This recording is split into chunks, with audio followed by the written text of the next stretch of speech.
আমরা এবারের ঈদের নামাজের পর জামাতের পর একটা ঈদ র্যালি আয়োজন করব।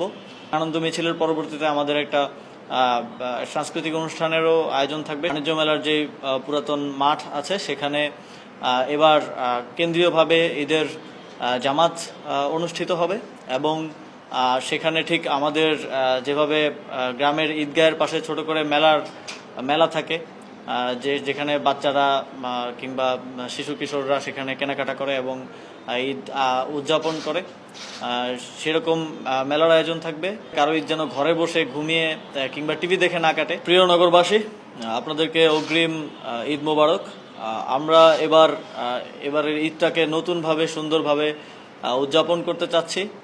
জুলাই গণঅভ্যুত্থানের পরে যেহেতু নতুন বাংলাদেশের কথা আমরা বলছি, সেই নতুন বাংলাদেশে আমাদের ঈদ আয়োজনটা আমরা যেভাবে দেখে আসছি, যত দিন যাচ্ছে ঈদের আয়োজনটা তত বেশি কালেকটিভ থেকে, সামাজিক থেকে সরে গিয়ে এটা অনেকটা ব্যক্তিগত কিংবা পারিবারিক উৎসবে রূপান্তরিত হচ্ছে এবং অনেকটাই আমরা দেখা যায় ঈদের দিন টিভি দেখে কিংবা ঘুমিয়ে কাটাচ্ছে, বিশেষ করে আমাদের জেনারেশন।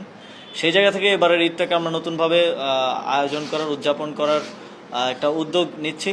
ঢাকা উত্তর সিটি কর্পোরেশনের উদ্যোগে আমাদের বাণিজ্য মেলার যে পুরাতন মাঠ আছে সেখানে এবার কেন্দ্রীয়ভাবে ঈদের জামাত অনুষ্ঠিত হবে এবং সেখানে ঠিক আমাদের যেভাবে গ্রামের ঈদগাহের পাশে ছোট করে মেলা থাকে, যেখানে বাচ্চারা কিংবা শিশু কিশোররা সেখানে কেনাকাটা করে এবং ঈদ উদযাপন করে, সেরকম মেলার আয়োজন থাকবে।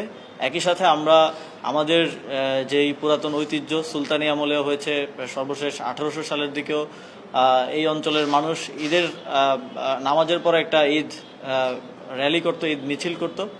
আমরা সেই ঐতিহ্যকে আবার রিভাইভ করতে চাই। আমরা এবারের ঈদের নামাজের পর জামাতের পর একটা ঈদ র্যালি আয়োজন করব, একটা বর্ণাঢ্য ঈদ আনন্দ মিছিল, এবং সেই আয়োজনে নগরবাসীকে আমরা আহ্বান জানাচ্ছি, আসুন এবার আমরা একসাথে আমাদের ঈদের আনন্দ ভাগাভাগি করে নেই, সবাই ঈদে একসাথে ঈদের নামাজ আদায় করি এবং যে ঈদ আনন্দ মিছিল, সেই আনন্দ মিছিলে অংশগ্রহণ করি এবং আনন্দ মিছিলের পরবর্তীতে আমাদের একটা সাংস্কৃতিক অনুষ্ঠানেরও আয়োজন থাকবে। সংস্কৃতি মন্ত্রণালয়ের সাথে আমরা সে বিষয়ে কথা বলছি।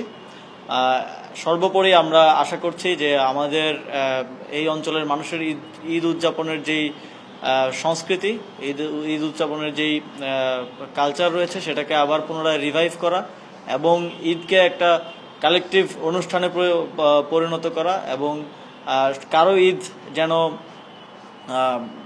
বোরিংভাবে না কাটে, কারো ঈদ যেন ঘরে বসে ঘুমিয়ে কিংবা টিভি দেখে না কাটে, সবাই যেন একসাথে আমরা ঈদকে সুন্দরভাবে আয়োজন করতে পারি।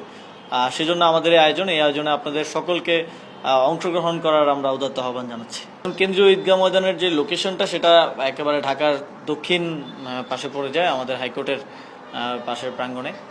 সেক্ষেত্রে দেখা যায় মোহাম্মদপুর, মিরপুর এবং উত্তর ঢাকার অধিকাংশ মানুষই দূরত্বগত কারণে এখানে আসতে পারে না এবং এখানেও সবসময় ওভার ক্রাউডেড থাকে, জায়গা সংকুলন নিয়েও একটা ব্যাপার আছে। সেই জায়গা থেকে আমার মনে হয় না যে এখানকার এই কেন্দ্রীয় যে জামাত এখানে এটা কোনোভাবে হ্যাম্পার্ড হবে। এখানেও ঈদের জামাত অনুষ্ঠিত হলো এবং আমাদের বাণিজ্য মেলার যে পুরাতন মাঠ সেখানেও জামাত অনুষ্ঠিত হতে পারে এবং সেখানে আমরা পুরো শুধু জামাত না, এটাকে একটা অনুষ্ঠানের মতো করে আয়োজন করছি। পাশাপাশি ঈদের মেলা থাকছে, ঈদ আনন্দ মিছিল থাকছে।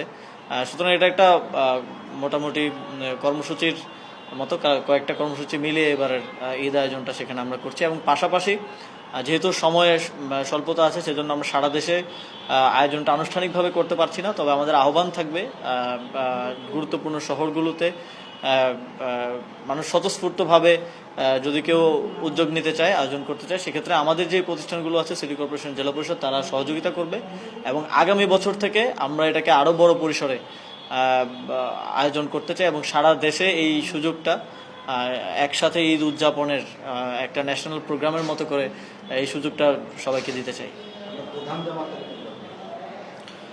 প্রধান জামাত আনুষ্ঠানিকভাবে যেটা হয়ে আসছে আমাদের ইয়েতে যেই কেন্দ্রীয় ঈদগাহে, সেটা দীর্ঘদিনের ঐতিহ্যবাহী ভাবে হয়ে আসছে, সেটা হচ্ছে। তবে দুইটার পার্থক্য আছে উদযাপনের দিক থেকে। যেহেতু আমরা নতুন কিছু কম্পোনেন্ট অ্যাড করছি এবং আমাদের যে ঐতিহাসিকভাবে যে ঈদ মিছিল হতো সেটাকেও নতুনভাবে রিভাইভ করছি। সেক্ষেত্রে যারা ইয়েতে এখানে কেন্দ্রীয় ঈদগাহ মাঠে নামাজ আদায় করবেন তাদের প্রতি আমাদের আহ্বান থাকবে তারা আমাদের ঈদ আনন্দ মিছিলে অংশগ্রহণ করতে পারেন। অবশ্যই ঈদ আনন্দ মিছিল আমাদের যেই পুরাতন বাণিজ্য মেলার মাঠে যেই ঈদের জামাতটা হবে সেখানে অংশগ্রহণ করব।